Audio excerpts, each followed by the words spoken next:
Hi everyone, Mark Cavanis here for a product focus video.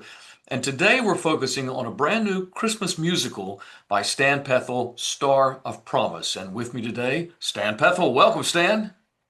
Well, it's great to be here. Always good to see you, Mark. You too, Stan. We've done things like this before, and they're always so much fun, Stan, talking to you about your latest creations. And Stan, you are one of the most prolific composers and arrangers I think I've ever known.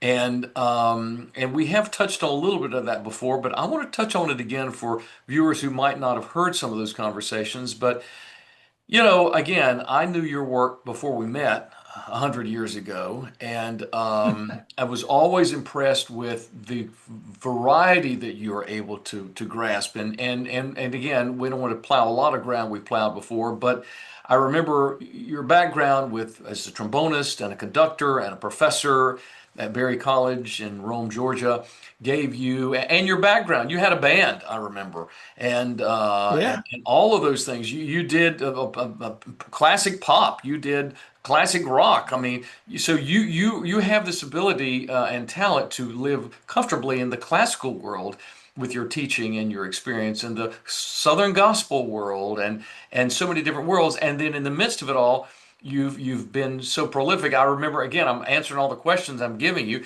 but I remember you said time management years ago is one of your gifts. That you've been able to do all those things. So in Star of Promise, Stan, with that as a backdrop, with your rich musical background, what brought you to write this cantata at this time in your life and career?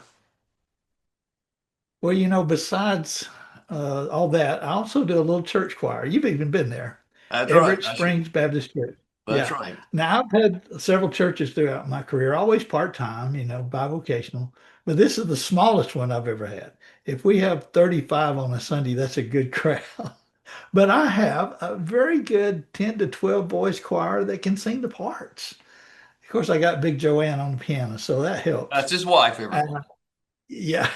And so I'm always looking for something my little choir can sing, will enjoy, and will be appropriate for our congregation. So I'm glad to get this opportunity, and you've given me a couple now. This is something that my little choir can sing. If my little choir can sing it, there are hundreds of other little choirs that need this too. So that's my focus. It's something that's good, that has melodic and textual and lyrical interest, yet accessible by a choir that only has, 10 to 20 voices.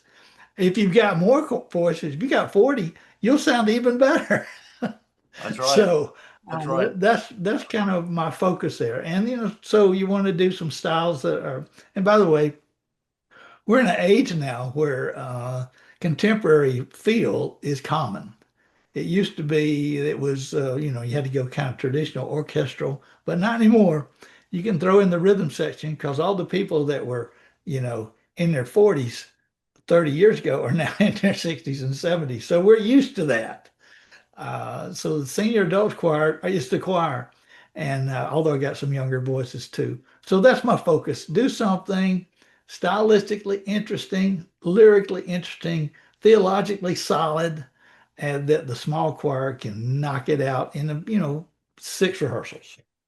Stan, you have hit on a very important, I think, hallmark of your writing, and that is that you've always understood the small choir. You certainly have a lot of pieces that have been sung and premiered and done by much larger choirs. We know that, but there's no question that I think the heart of your sweet spot, if you will, is that medium to small choir and the choir Yes. that just like you're describing. And so necessity is the mother of invention, as the old saying goes, and you've got your own choirs over all these years. So you've kind of written for them in a way, those medium to smaller choirs, and it shows and it works. I mean, here after all of these years, Stan, you're still being published. You're still being very active as a writer, which is a fantastic thing.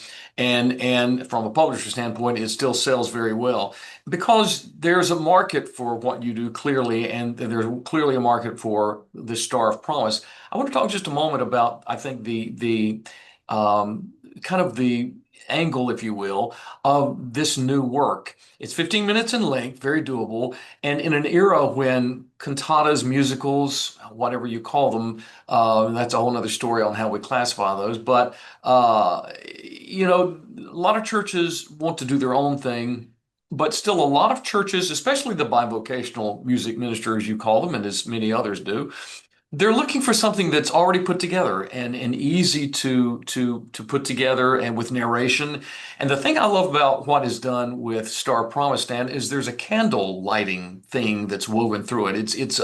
The narration talks about light and the light of Christ. And each narrator segment has a place. It's not the Advent wreath or anything like that, even though you can conceivably could kind of make it that if the church wanted to. But that's basically something kind of different from what the symbolism of the candles used with the narration in this work. In terms of Right. how that works. So I think I just want the viewers to know that there is that optional aspect to this as well, that there's these four candles that are lit during the work, the 15-minute work, and that adds a visual kind of impact to what the congregation is seeing and experiencing.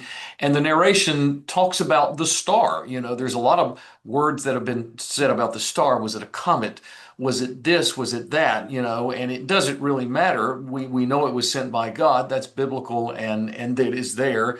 But the narration even touches on a little bit of that as it weaves these wonderful arrangements you put together. Stan, there's a lot of original material that is in the cantata, carols.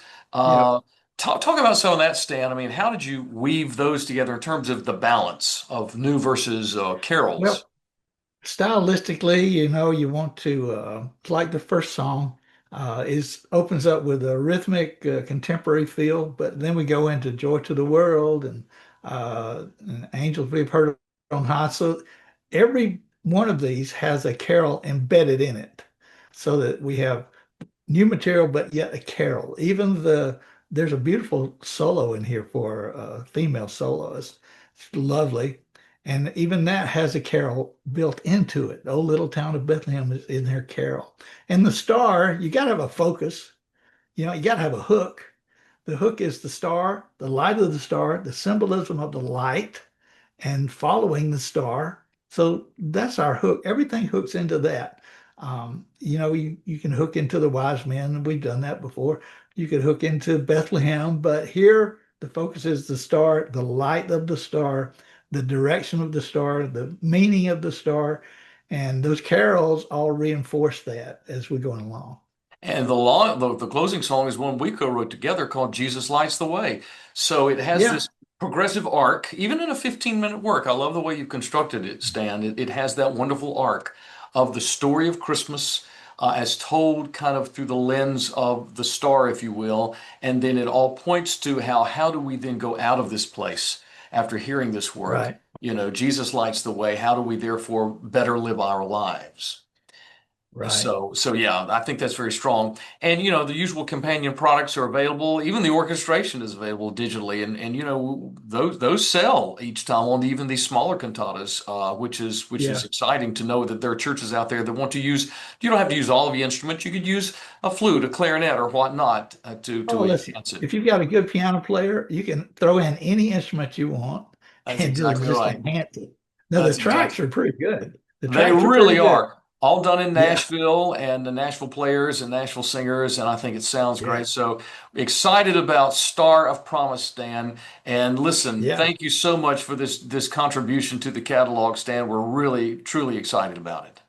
Well, thanks from my little church. We get to sing it, and I hope other little churches and youth choirs in larger churches, and there's some great songs in there. So let's hope for a broad sales that it'll really minister in a Christmas kind of way. Well said, Stan. Well said. And I think you really hit on something very important because it's the kind of thing that is so flexible that it can appeal to larger churches wanting maybe a special kind of extra side presentation or whatnot. Hmm. Ensemble, senior adult choirs, and regular kind of adult choirs looking for that special, easily prepared, and yet it's easily prepared but still very powerful the way. Stan, some of these songs I think are some of the best you've written, truly. I mean, they're really Well, strong thank you very songs much. in it. Yeah, they're Yeah. well done. Well, I do my best. Absolutely. Man, keep it up, my friend. Absolutely, Stan. Okay. Thanks for your All right. time Great, today, Mark. Stan. And thank you for tuning in to this product focus video on Star of Promise.